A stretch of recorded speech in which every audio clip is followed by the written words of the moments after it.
On continue les applications de la cinétique macroscopique avec donc cet exercice dans lequel on dispose donc d'un tableau donnant des concentrations en chlorure de tertiobutyle réactif de la réaction en fonction du temps qui est en heures. Cette réaction admet deux réactifs. L'eau fait partie du solvant, le solvant étant un mélange d'eau et d'acétone. Et on cherche à retrouver que l'ordre de la réaction est bien 1 par rapport au bromure de tertiobutyle. Donc à l'aide des deux tableaux donnés précédemment, on peut identifier la méthode.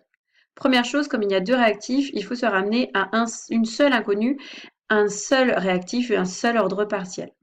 Comme l'eau est le solvant, on va pouvoir utiliser la dégénérescence de l'ordre.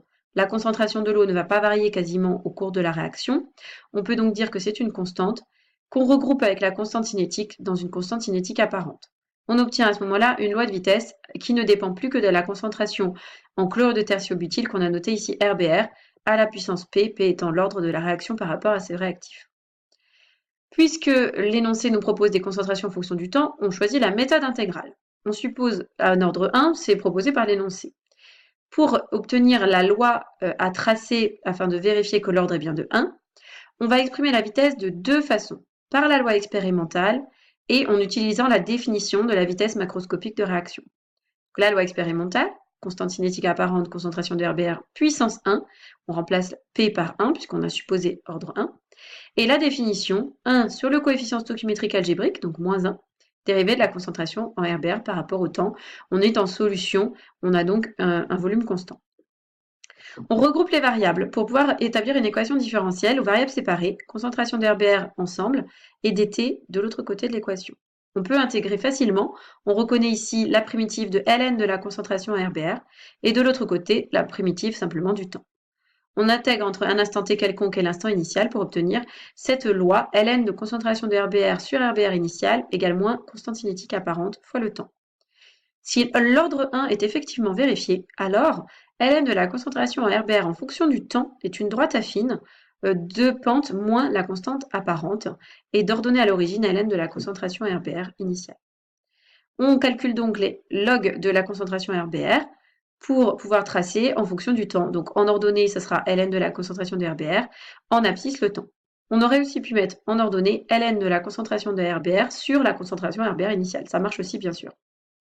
On trouve un coefficient de corrélation supérieur à 0,99. On peut donc conclure que l'ordre 1 est bien vérifié. On peut ajouter une dernière information, c'est que la pente, c'est l'opposé de la constante cinétique apparente, ce qui nous permet de trouver la valeur numérique de cette constante cinétique apparente. Au niveau de l'unité, ici, la constante est en heure moins 1. Alors pour trouver l'unité, on a deux façons de faire. Soit on utilise la vitesse expérimentale. On sait que la vitesse est en mol par litre par seconde, que la concentration est en mol par litre, donc la constante sera en seconde moins 1. Ici, ce sont des heures moins 1 parce que le temps était donné en heures. On peut sinon utiliser cette formule intégrée. Ln ici est sans dimension. Le temps est en secondes, alors nous ici dans notre exercice en heures. Donc nécessairement, la constante cinétique apparente doit être en temps moins 1, seconde moins 1 ou heure moins 1 comme ici.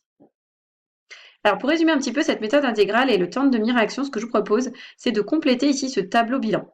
Dans ce tableau, on a dans la première ligne l'équation différentielle obtenue, qu'on obtient en égalisant la loi expérimentale, c'est-à-dire constante cinétique fois produit des concentrations. Donc ici, nous, on n'a qu'un seul réactif, puisqu'en fait, on ne sait traiter cette problématique qu'avec une seule inconnue. Et la définition de la vitesse qui est 1 sur le coefficient stoichiométrique algébrique. Ici, par exemple, le coefficient stoichiométrique algébrique est moins alpha, dérivé de la concentration de A par rapport au temps. On imagine qu'on est à volume constant et qu'on peut travailler en concentration. Donc, travail à faire pour l'ordre 0, 1 et 2 pour obtenir des équations différentielles différentes suivant l'ordre que l'on a choisi. Ensuite, on intègre, on obtiendra à ce moment-là des relations différentes pour concentration de A en fonction du temps. Et on va ici noter dans cette case tracée de droite quelle est la droite à tracer pour vérifier que l'ordre est bien de 0, de 1 ou de 2, sachant qu'on doit choisir une droite, c'est-à-dire une relation affine. Et on n'a pas directement une relation affine entre la concentration de A et le temps. Cela dépend de l'ordre. On note ensuite la pente, l'unité de la constante cinétique et le temps de demi-réaction qui est obtenu lorsque la concentration en A est égale à la concentration en A initiale divisée par 2. Alors, on regarde un petit peu. Donc, pour une constante, un ordre de 0, on obtient une loi de vitesse, donc V égale constante cinétique, concentration de A puissance 0. ce qui fait donc constante cinétique fois 1, tout simplement. Et donc l'équation différentielle qu'on obtient, c'est K égale, et ici la définition de la loi de vitesse. Pour l'ordre 1, on obtient la relation comme précédemment, K concentration de A égale la définition de la loi de vitesse. Et pour l'ordre 2, K fois la concentration de A au carré égale la définition de la loi de vitesse. Alors, pour intégrer, le mieux, c'est de regrouper les variables. Ici, on va mettre D de concentration de A d'un côté de l'équation et de l'autre côté, moins K alpha dt. Donc, quand on va intégrer, on va obtenir une fonction affine directement du temps. Ici, comme dans l'exercice précédent, on va regrouper D de concentration de A sur concentration de A d'un côté, et de l'autre côté, moins K alpha dt. On intègre sous une forme logarithmique. Enfin, dans cette dernière relation, on a D de concentration de A sur la concentration de A au carré, et de l'autre côté de l'équation, moins K alpha dt, on intègre avec une fonction inverse, 1 sur concentration de A ici. Alors, pour le tracé de droite, donc ici, pour avoir une relation affine, tout simplement, il suffit de prendre concentration de A en fonction du temps. Ici, pour avoir une relation affine, il faut ln de concentration de A en fonction du temps. Et ici, 1 sur concentration de A en fonction du temps sera une fonction affine. La pente, moins alpha k, et ici plus alpha k. Alors, le signe plus vient tout simplement du fait que ici, la primitive de moins d de concentration de A sur A au carré est 1 sur A. Donc attention à bien prendre en compte le signe moins dans votre intégration. L'unité. Donc l'unité, on va la retrouver en exploitant l'unité de la vitesse, par exemple. Donc ici, que la vitesse est directement égale à la constante cinétique, eh bien, elles ont la même unité, les moles par litre par seconde. Ici, on a des secondes moins A, comme on a déjà expliqué un petit peu plus haut.